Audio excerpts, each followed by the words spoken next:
Depuis le XVIIe siècle et leur création par Colbert, les Champs-Élysées ont été fidèles à leur vocation. Un lieu voué à la détente, à la promenade, pour une flânerie propice à l'évasion et à la découverte. Découverte, nouveauté et une forme d'avant-gardisme sont la marque de fabrique de cette avenue mythique qui, depuis plus de 3 siècles, mérite son titre de plus belle avenue du monde. Elle a su se renouveler et rester à l'avant-garde des tendances et de la culture de son temps. Au lieu du luxe et de la haute bourgeoisie au milieu du XVIIIe siècle, l'avenue a changé de physionomie. Palaces, hôtels particuliers, établissements de luxe, les voitures à cheval ont peu à peu cédé la place à l'automobile. Les précurseurs sont là. Louis Renault fait en 1911 l'acquisition de ses premiers locaux sur la mythique avenue parisienne, avant d'ouvrir le pub Renault, devenu un espace de vie et de découverte autour de l'automobile. Un espace qui n'aura cessé d'évoluer au fil des époques pour rester toujours en avance d'une tendance sur son temps. Après les années 50, puis 70, un vent de liberté et de création a soufflé sur l'avenue, donnant naissance par exemple au drugstore Publicis. Si à l'horizon des années 90, la belle s'est quelque peu endormie, se laissant arpenter paresseusement par les touristes venus du monde entier, un vent de renouveau souffle et l'avenue revient aux avant-postes de la vie culturelle avec des acteurs comme l'Art Curial et à son extrémité les petits et grands palais qui abritent les expositions les plus courues de la décennie. Les grands noms de la mode et du luxe d'hier et d'aujourd'hui y ont pris leur quartier et l'avenue a retrouvé tout son faste et son attrait. L'ouverture du nouvel atelier Renault, après plusieurs mois de travaux, s'inscrit dans cette histoire. Lieu d'échange, de découverte, de plaisir et d'innovation, il symbolise l'esprit de l'avenue et incarne les valeurs de la marque française qui en fait l'écrin des plus beaux fleurons de sa créativité et de sa vision de l'avenir, avec notamment une exposition consacrée à la vie électrique.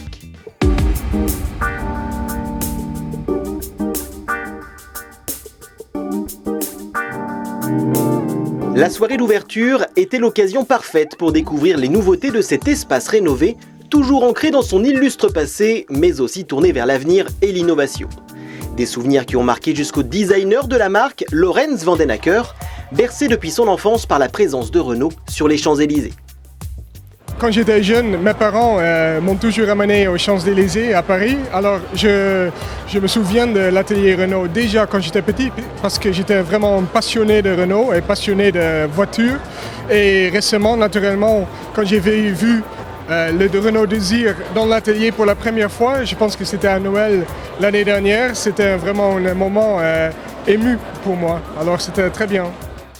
Un succès qui ne se dément pas depuis l'ouverture de l'atelier Renault à la fin des années 90, puisque le public y est très nombreux chaque année. Nous accueillons environ 2 500 000 visiteurs par an, ce qui fait des moyennes de 7 000 par jour avec des pics à 20 000 certaines fois. Et c'est pour offrir à ce public nombreux et fidèle, attaché aux valeurs de Renault, une nouvelle expérience forte autour de la marque que cette rénovation a eu lieu. Drive the Change, c'est la nouvelle signature de marque Renault. Alors on a vouloir moderniser aussi l'atelier. Alors en le faisant plus accueillant, plus chaleureux et plus de modernité pour qu'on puisse montrer et raconter beaucoup d'histoires, des histoires intéressantes de Renault de le passé ou soit de l'avenir. Une vraie plongée dans l'univers Renault, l'une des marques les plus connues au monde. Pour moi, l'atelier, c'est vraiment un outil de marque, un outil de communication. On peut découvrir c'est quoi l'univers Renault. Et l'univers Renault, comme vous savez, un univers énorme. Ça commence avec le F1, le Renault Sport, jusqu'à aussi des voitures iconiques comme Floride à l'histoire. Maintenant qu'on est en phase de transition avec une nouvelle image de marque, une nouvelle stratégie design, on va utiliser l'atelier pour montrer tout ça au public. Ceci afin d'attirer un nouveau public avec un habillage plein de fraîcheur et de peps tout en gardant les fondamentaux de l'architecture originale. On a complètement respecté l'œuvre d'Amouten, de toute façon, qui est quand même l'architecte qui a créé ce lieu, je pense, il y a 12 ans. Donc on n'a rien démoli, on a plutôt remis du blanc, remis de la lumière. On a valorisé plutôt cet endroit et le modernisé. On est en 2011 et pour l'emmener au moins pendant 10 ans. Du blanc et de la lumière donc pour faire du lieu un espace lumineux et moderne, rehaussé par sa vitrine éclairée, enrichi des fameux losanges tramés dans le verre, image forte pour la marque et son nouvel espace qu'elle a souhaité convivial. Accueillant pour le public et valorisant pour les véhicules qui y seront exposés, l'atelier Renault présente une belle et grande structure verticale en acier permettant aux scénographes de s'exprimer. On s'est concentré sur un seul élément identitaire du lieu Atelier Renault, qui est une structure que vous voyez à l'intérieur au niveau de l'espace exposition, qui est une structure verticale, black et blanc, qui intègre une multitude d'éléments comme des caissons lumineux, comme un comptoir avec des bornes Wi-Fi, des poufs, des assises, etc. Ce qui laisse de la place pour les expositions et pour les voitures qui devront être au centre de l'intérêt.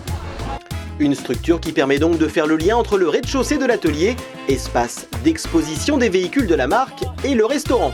Lieu de détente totalement repensé, personnalisé par son bar au design plutôt spectaculaire.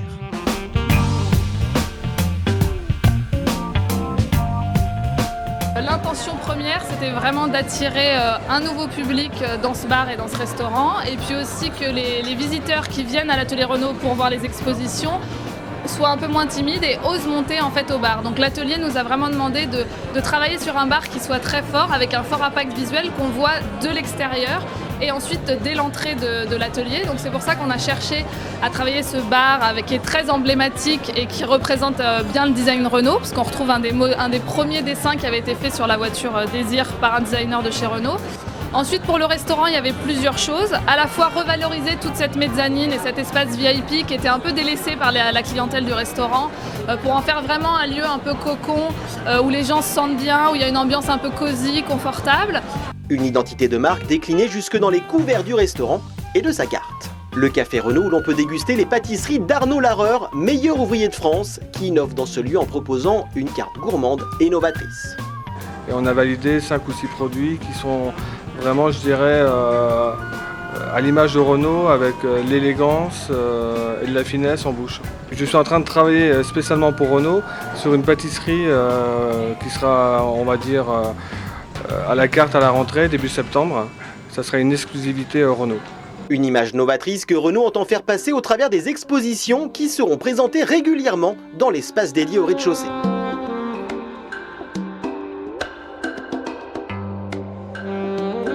Une aubaine donc que ce lieu pour présenter la première exposition dédiée à la voiture électrique.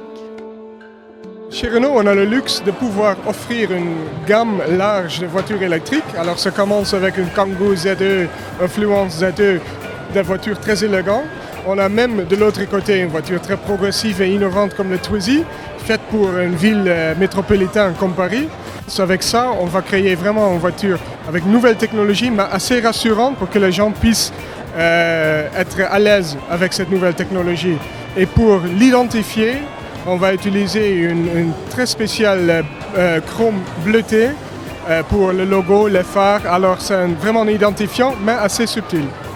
Des expositions qui sont amenées à se poursuivre avec un programme chargé en animation pour les mois à venir. Renault va continuer à présenter ici à l'atelier Renault ses véhicules, son actualité, ses concept cars, ses nouveaux produits. Donc c'est 5 expositions par an. Nous allons également continuer les retransmissions de F1 qui sont ouvertes évidemment au grand public. Nous allons être présents aussi pendant la Coupe du Monde de rugby et nous allons mettre en place aussi des rendez-vous réguliers comme par exemple des concerts pour que l'atelier Renault soit vraiment un lieu de rendez-vous pour les gens.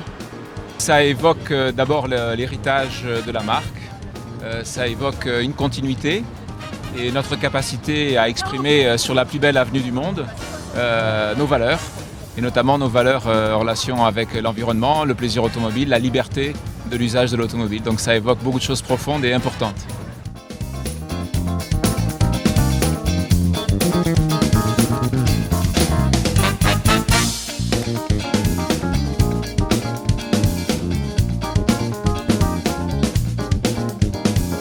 Moi j'ai une ancienne génération électrique à la maison que je roule avec tous les jours et vraiment c'est une autre expérience. C'est pas du tout comme les autres voitures, tu t'attends pas mais d'être sur une voiture qui est silencieux, qui tu peux charger à la maison, c'est vraiment quelque chose d'exceptionnel. Donc de voir qu'il y a toute une gamme qui sort, moi je trouve ça c'est vraiment génial, à un prix surtout que les gens peuvent vraiment racheter. Moi je rêve que d'un truc, c'est de rouler en voiture électrique. Donc tout ce qui va dans ce sens-là est pour moi parfait, quoi. Mesdames, Messieurs, bonsoir. L'atelier est un lieu qui porte bien son nom. Les différents sens du mot font écho aux valeurs de la marque Renault. Un atelier Renault qui ce soir-là résonnait des tintements de coupes de champagne et des rythmes très soul du chanteur Aloe Blacc, qui clôtura l'intervention du nouveau directeur général Renault, Carlos Tavares.